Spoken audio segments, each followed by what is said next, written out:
Kita boleh tahu itu dari sikap mereka. Ini sikap manusia, bukan dari Allah. Bagi Allah semuanya sama manusia.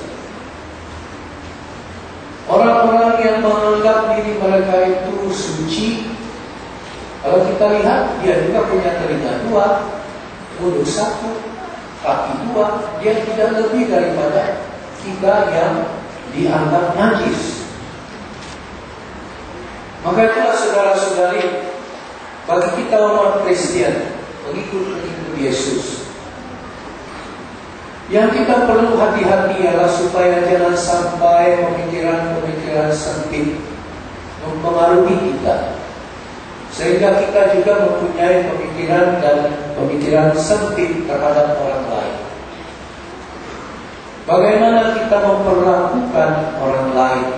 Adakah sikap kita itu sesuai dengan sikap Allah, ataupun hanya karena kita dipengaruhi oleh sikap golongan-golongan tertentu yang bukannya datang dari Allah, tetapi datangnya dari manusia, dan mereka terikat kepada pemikiran sempit itu, dan itulah mereka apply dalam masyarakat. Ini saudara-saudari adalah seperti ustaz juga, dan kita harus hati-hati.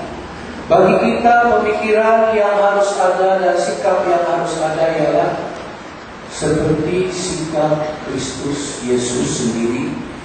Dan Santo Paulus mengingatkan kita, pengikut-pengikut Kristus, katanya dalam bacaan kedua itu saudara-saudari, dia mengatakan, Paulus mengatakan,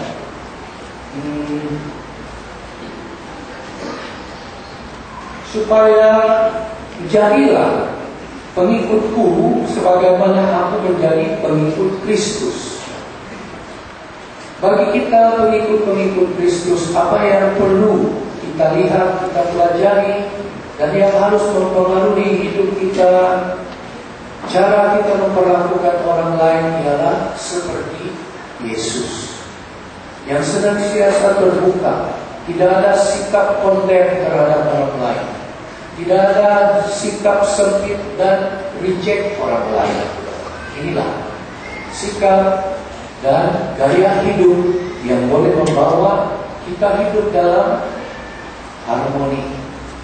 Ya, karena kalau kita bersikap terbuka pada orang lain, walaupun orang itu berdosa, walaupun orang itu dianggap sampah masyarakat, orang-orang itu kalau kita terima mereka, mereka akan masuk dan ikut dalam masyarakat, hidup masyarakat. Mereka tidak merasa tersingkir. Dan inilah yang perlu ada pada kita, saudara-saudara. Tapi sikap seperti ini, saudara-saudari, tidak akan timbul, tidak akan lahir pada kita jikalau kita sendiri tidak ada hubungan dan relasi pribadi yang kuat dan akrab dengan Yesus. Kalau kita tidak datang kepada Dia dan bersikap rendah hati di hadapannya, kalau kita tidak membaca dan merenung firman-Nya, kita tidak akan dapat mengenal sikap Allah itu sebenarnya.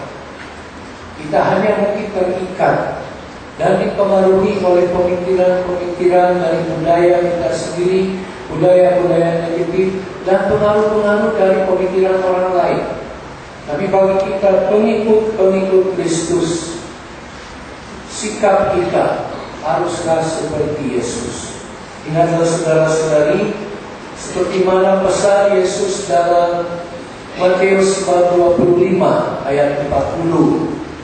Ini tentang bagaimana kita memperlakukan, cara kita memperlakukan sesama manusia kita.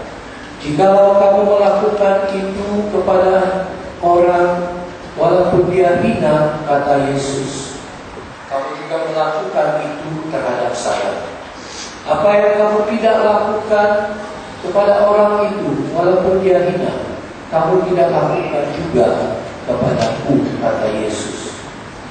Jadi saudara-saudari, sikap kita terhadap sesama haruslah kita selalu hati-hati, supaya kita selalu didorong dan dikuasai oleh sikap Yesus. Sama ini dalam keluarga kita sendiri, dalam KKB atau dimanapun, kita harus selalu mempunyai sikap seperti Yesus di dalam kita memperlakukan sesama manusia kita.